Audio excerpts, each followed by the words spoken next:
지난 18일 통영도심 한가운데서 있었던 초등학교 화재. 다행히 인명피해는 없었지만 앞으로가 더 걱정입니다. 학교 측은 원격 수업이나 원정 등교로 고민 중인데 학부모들의 우려가 큽니다. 부산대 의과대학 교수들이 오는 25일부터 자발적으로 사직서를 제출하겠다고 밝혔습니다. 파장이 우려됩니다. 김해 한 지체장애인협회 지회장이 업무 추진비와 관용 차량 등을 남용했다는 의혹이 제기됐습니다. 단독 취재했습니다.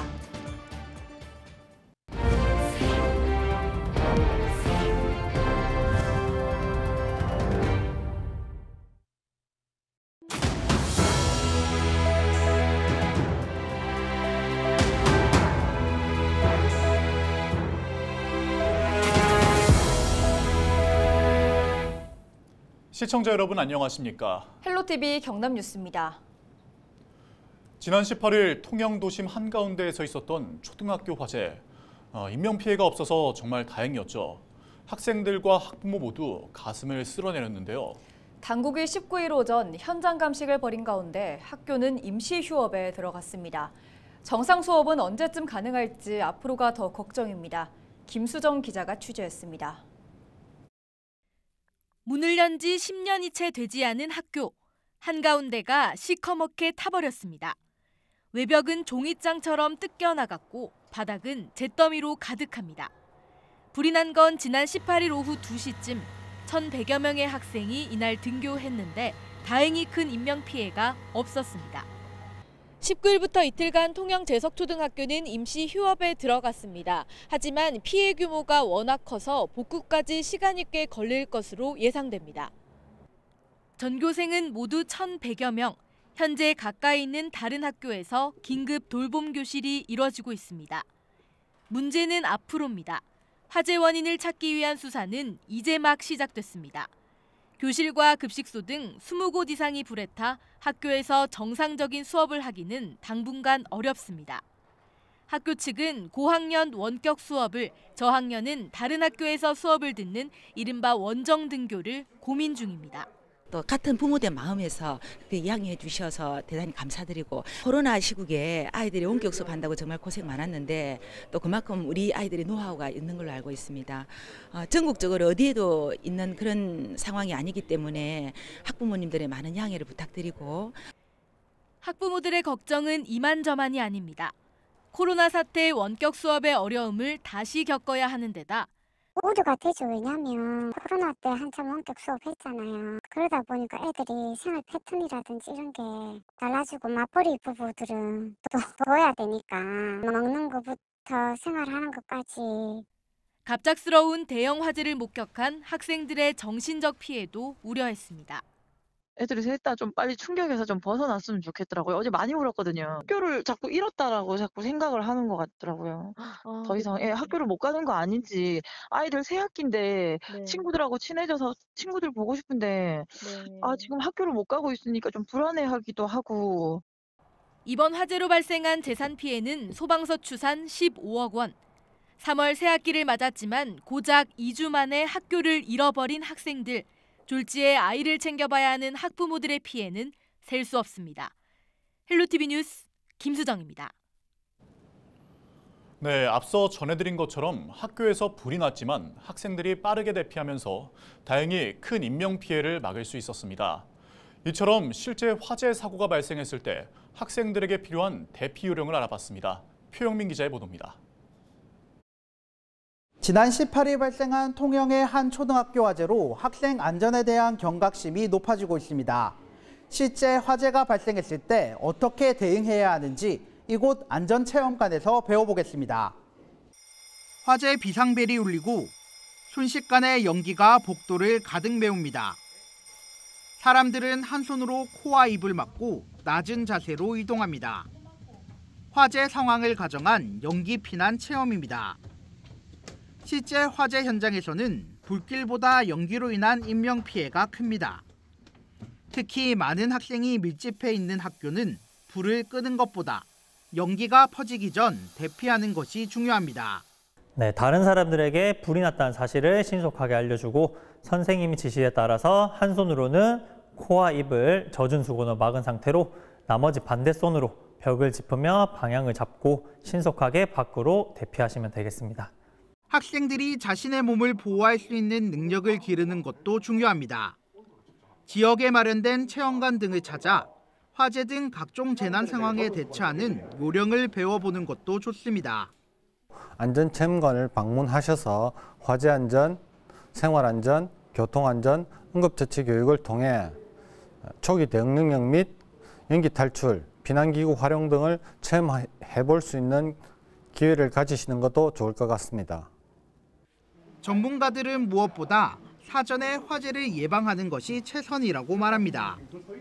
학교는 평소 화재 대피 훈련과 안전교육 등을 생활화하고 소화전 등 소방기구를 수시로 점검해야 합니다. 헬로티비 뉴스 표영민입니다. 부산대 의대 교수들이 오는 25일부터 자발적으로 사직서를 제출하겠다고 밝혔습니다. 부산대 의과대학 교수협의회와 부산대병원, 양산 부산대병원 교수회는 19일 기자회견을 열고 18일 의대 교수 555명의 사직 여부를 조사한 결과 79.5%가 자발적 사직 의사를 밝혔다고 전했습니다. 또한 1년 만에 2,000명의 의사를 더 양성하는 것은 물리적으로 불가능하다며 정부의 증원하는 의학교육 체계를 후퇴시킬 것이라고 덧붙였습니다. 이어 교수들은 끝까지 환자의 곁을 지키고 싶어 한다며 정부가 조건 없는 토론에 나선다면 전공의와 학생들을 설득할 것이라고 설명했습니다. 창원 시내버스협의회와 노동조합 간 올해 임금 협상이 조기 타결됐습니다. 노사는 18일부터 시작된 경남지방노동위원회 제1차 특별조정을 통해 약 14시간 만인 19일 오전 6시쯤 임금 협상을 최종 타결했습니다. 합의 내용은 임금 4.48%와 월정액 무사고 3만 8천 원, 체력단련비 3만 9천 원을 각각 인상하기로 했습니다. 창원 시내버스 노사의 조기 임금 협상 타결은 지난 2015년 이후 10년 만입니다.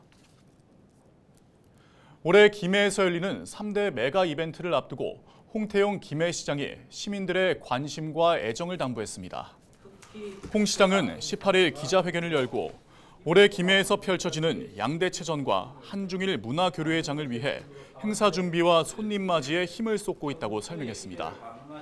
그러면서 전국체전과 장애인체전, 한중일 동아시아 문화도시, 김해 방문회 등 3대 메가 이벤트를 통해 1,000만 관광객 유치를 목표로 하고 있다며 단합된 힘을 모아달라고 덧붙였습니다.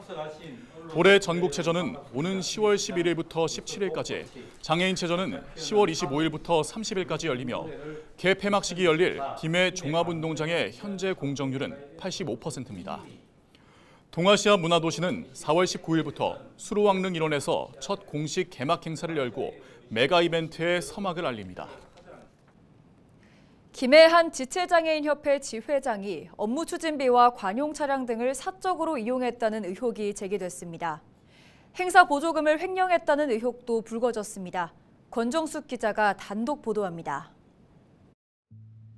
2017년 취임한 뒤 올해 세 번째 임기를 시작한 경남 지체장애인협회 김해시 지회장의 업무 추진비 내역입니다. 22년 3월부터 지난해 말까지 2년간 매달 50만 원이 통장으로 지급됐습니다.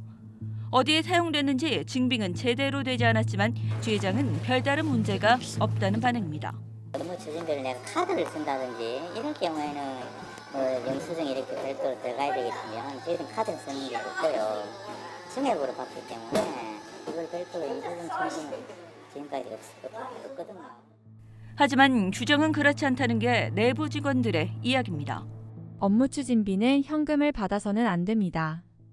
원래 법인카드 사용이 원칙이고 부득이하게 현금 지급이 이루어져야 한다면 지출 증빙 서류를 첨부해야죠. 현금으로 지급받으면서 영수증이나 증빙 서류 없이 가져가고 있습니다. 물론 법인카드 사용하는 거는 별도로 하고 있습니다. 관용 차량을 사적으로 이용했다는 주장도 제기됐습니다. 확인된 차량 이용 일지를 보면 밤 11시가 넘은 시간에도 사용됐고 자택 근처 외부에 주차된 모습도 목격됐습니다. 공적으로 하루 종일 거의 사무실 위에서 나와서 일하는데 그걸 개인적으로 하기 표현하기 그렇고 그런데 그런 게 또 문제가 된다면은 다음부터는 뭐 주민 늦게라도 주차장에 다 갖다 놓고 퇴근하도록 하겠습니다. 지회 관용 차량은 석 대. 지회장의 차량 이용 일지는 제대로 작성되지 않았습니다. 기관 차량을 지체회장이 사용하는 거 모르는 사람이 다 있나요? 다합니다. 집회 행사 때도 오고 서울 갈 때도 들고 오고 밤에도 들고 오고 다 알면서 쉬쉬하는 거죠. 다들 안 다치려고 몸살이는 겁니다. 지체회장으로부터 불이익을 받을까? 행사 부족은 횡령 의혹도 나왔습니다. 지난해 8월 열린 김해 시장기 장애인 게이트볼 대회. 영상 속에 나온 사람들은 많지 않고 준비된 음식도 영상에 나오는 것이 전부입니다. 이날 행사에 참여한 인원은 300여 명. 지회장과 업체 관계자는 150명분 급식비와 기념품 비용을 추후 업체에서 후원받기로 협상한 것으로 알려졌습니다. 그러나 영수증에는 1인당 8,000원씩 450명의 비용이 지급됐습니다.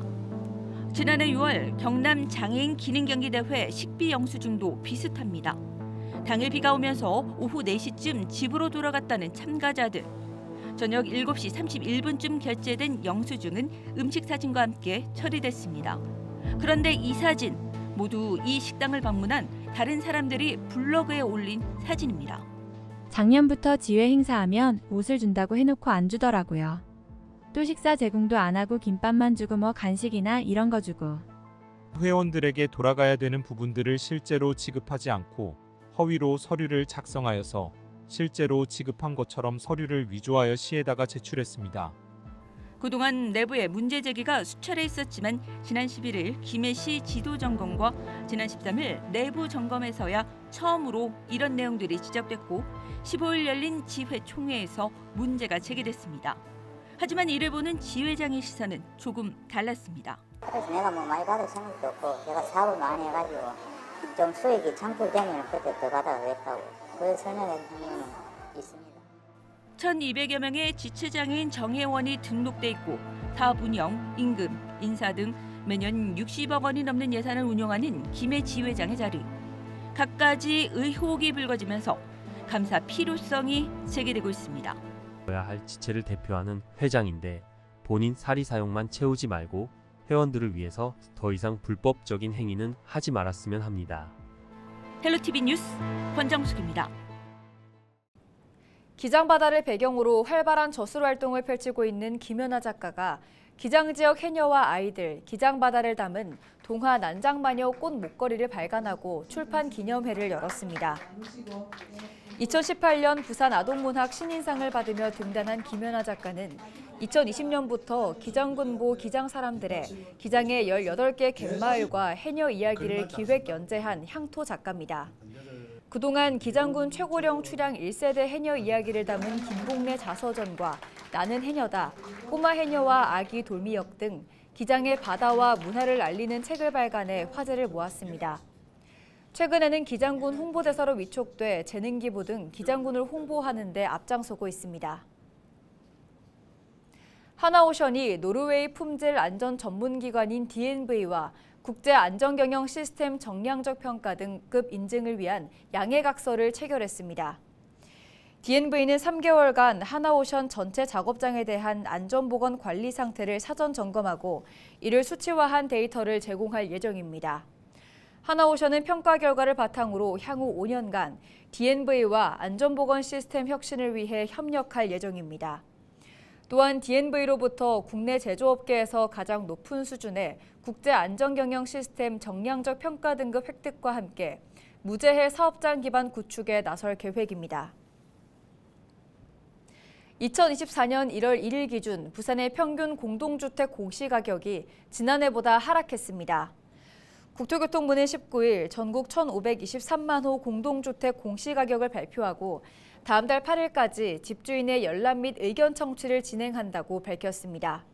전국 평균 공동주택 공시가격은 지난해보다 1.52% 상승했지만 부산은 2.89% 떨어진 것으로 나타났습니다. 부산에서 공동주택 공시가격이 가장 높은 곳은 LCT, 전용면적 244.62제곱미터로 70억 3,100만 원이었습니다. 이상으로 뉴스를 마칩니다. 함께해 주신 여러분 고맙습니다.